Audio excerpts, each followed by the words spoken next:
guys, it's Maddie or Books with Maddie. Welcome back. Today I'm going to be giving you my reading rush wrap up.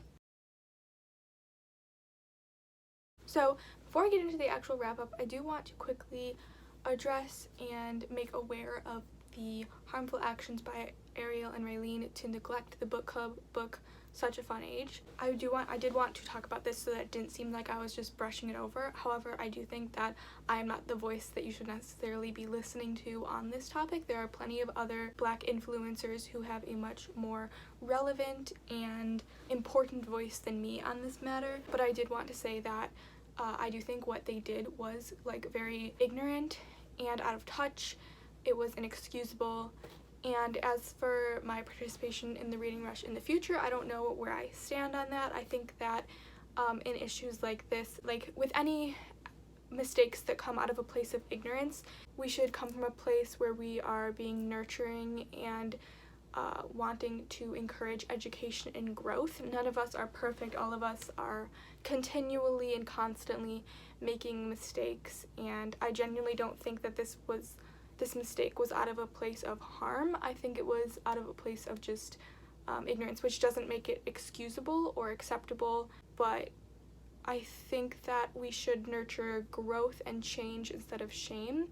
I don't think necessarily nurturing shame is something that we should be proud of or promoting. Rayleen and Ariel have decided that they are going to make steps to try to right this wrong, and as we continue to observe, I think that we should take into consideration the fact that they are trying to change and are trying to make a difference in their actions and things like that. I don't think their apology was necessarily very well thought out. It sounded more like excuses than an apology, but that is another place where growth is necessary. I think that throwing people's shame back at them doesn't come from a place of justice, but a place of anger. I think like this is an area in which people should be angry and frustrated. But at the end of the day, as long as there is growth and change coming from it, then I think that we can, like, all learn from this. We can all learn from our mistakes. None of us are perfect. Like, none of us can claim to be perfect. We're all making mistakes. So, I don't know. That's just, like, my take on it. Obviously, my voice is not, like, important in this discussion at all. But I just think that what they did was inexcusable and should not necessarily be forgiven, but should be treated as an area for education and change and growth rather than shame and anger, because I don't think anybody will experience anything positive or rewarding from using shame and anger as tools or weapons. And this is not just, like, that is not an opinion of just from, like, the perspective of race. Like, that is a perspective of, like, racism, sexism, xenophobia, homophobia, like, any of those, like, any place of ignorance, like, that's where that comes from, I guess. Like, that ideology or mindset can be applied to literally any, like, that's the approach that I've always taken to ignorance.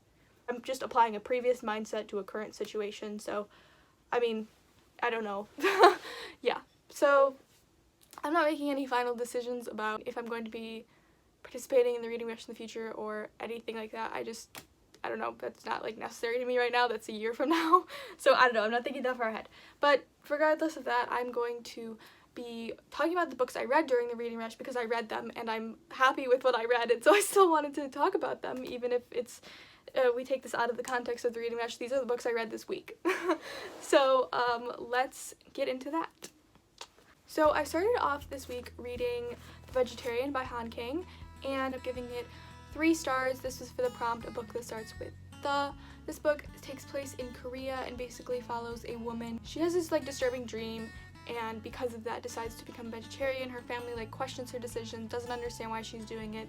Basically follows 3 different perspectives and the effect that she has on the people around her. It was really weird. It was like, it was just really weird. I didn't really understand it. I would like to look more into it and understand the literary merit of it because people, like, adore this book and it is, like, so highly acclaimed. Sorry, I just wanted to shift my camera. I would like to understand it more and understand why people are such a big fan of it, but for me, I just gave it 3 stars. I thought the ending was, like, real dry and like, I don't know. The first part of the book I actually thought was great. The first, like, they're split into 3 parts. I thought the first part was great, and the other 2 were just like, ugh. So another book that I finished on Monday was Milk and Honey by Ruby Carr. I read this for a book that you read outside of your house. I was working earlier this week, and so I was able to read this at work just because it was a poetry book, so it was really, really short and really easy to read. I read it on my lunch break. I gave it 2 stars, I think. Poetry collections like this Instagram poetry, it just isn't for me. I find it really like not impactful and just kind of like, it's like every other poetry collection like it. It's not like really original. I didn't feel any better about it or worse about it than anything else that I had read that was like this. I had low expectations going in and low impressions coming out. Okay, I can't exactly remember what days I started and finished each of these books. I did vlog. Oh, I did want to talk about the last 2 days because I didn't vlog them and I kind of didn't really give an explanation why. I don't really enjoy daily vlogging, it turns out. So I don't think it wasn't for me in the last 2 days. I didn't really do anything like exciting. I read, but I was only reading the selection at that point, and so it wasn't really exciting. I ended up making a Twitter thread of my thoughts on it in case anybody was interested, but that's all that would have been in the videos. So I was just kind of out of it. I didn't really feel like filming and editing 2 days in a row again. But if you are interested in my thoughts for the majority of the reading rush, I do have vlogs out and things like that that you can go watch, but the last 2 days just like really nothing happened. But the next book that I read was To All the Boys I Loved Before by Jenny Han.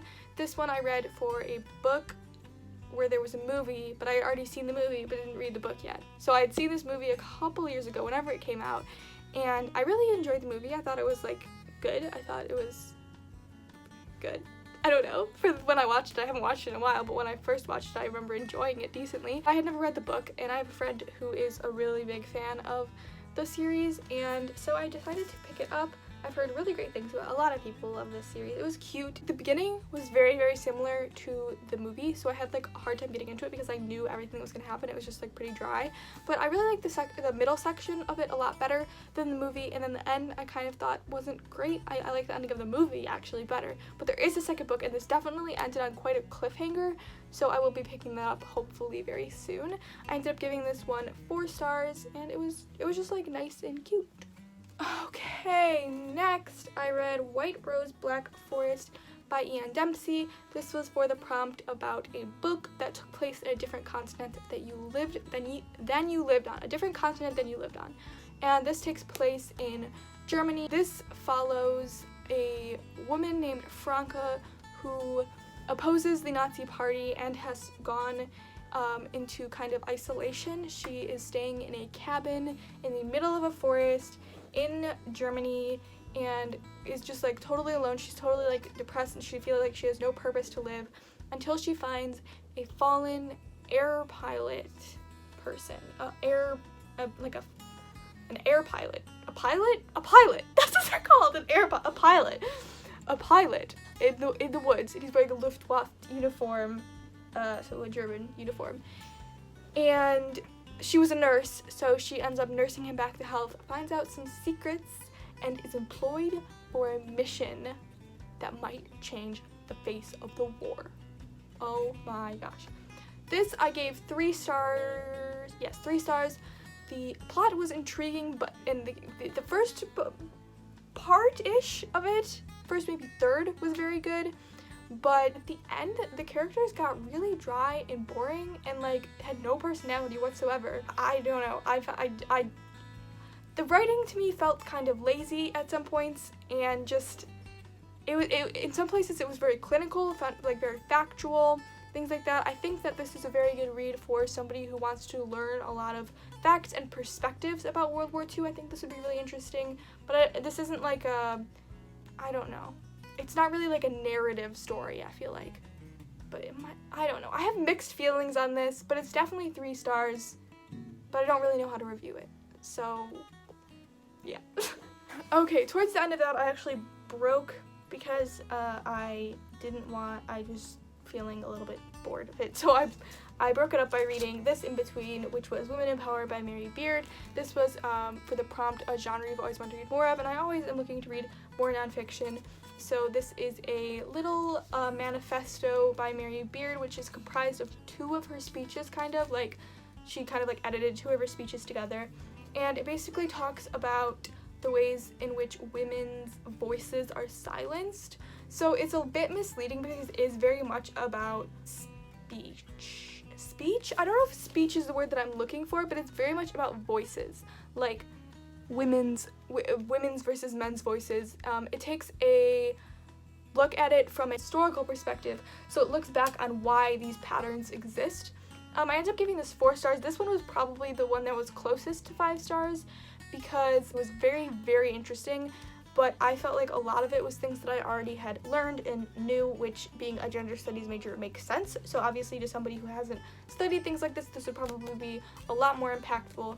But in my vlog where I read this book, there were a lot of things that I pointed out that I found very interesting, and I would really encourage you to watch those parts of it just because they talked about some really important topics in this book that I thought were really relevant and really important. I will put the link for that vlog. I can't remember which day it was, but I'll put that in the description so that you can learn some things.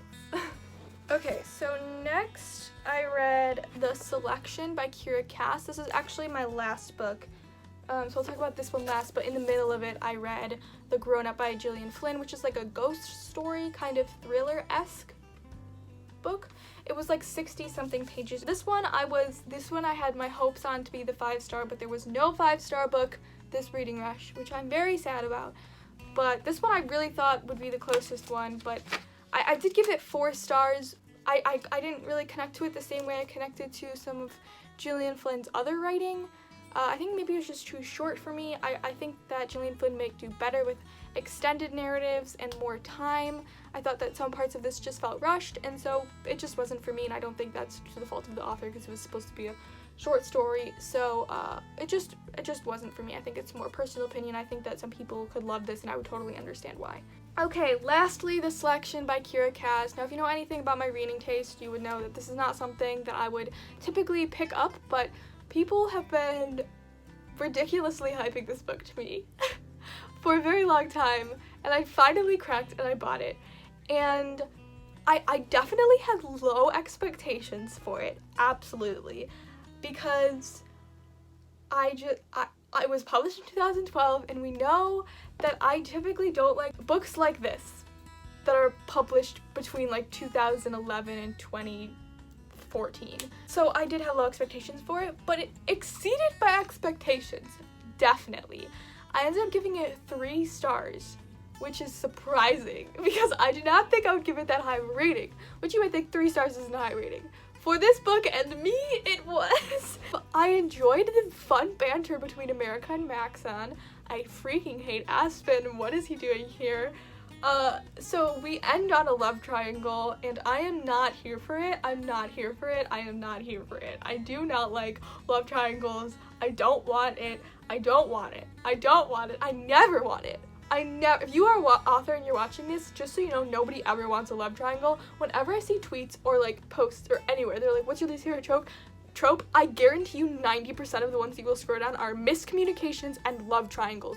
Just stop. I hate those both. They give me a freaking headache. They make me so incredibly anxious. Regardless, that is why I give this 3 stars. I honestly probably would have given it 4 stars because like, here was my concern, was that there was going to be this, what do you call it? I can't think of the word, but like, I thought it was going to be like girl on girl hate. That's what I was really worried about going into this book, and honestly there wasn't. Like, obviously there was Celeste, who like was kind of just like a bad person, so like you can't not have a bad person. Like, I feel like that like made sense to me, like, yeah. But I like that they were like, the girls like genuinely didn't want to be really competitive with each other. They all kind of were just like friends, and I was like, cute. Like, I like that. I really like the girl friendships in this. That was really fun. But I did only give it 3 stars. I will be continuing the series though, because I need to know. I know how it turns out, okay? I know what happens in the last one, which is the one. I know what happens. But I'm interested to see what happens along the way. I know who she ends up with. It's just frustrating to be strung along while I wait. So, The Selection, I will continue at some point in my life. I don't have any of the other books, so we'll see when that happens.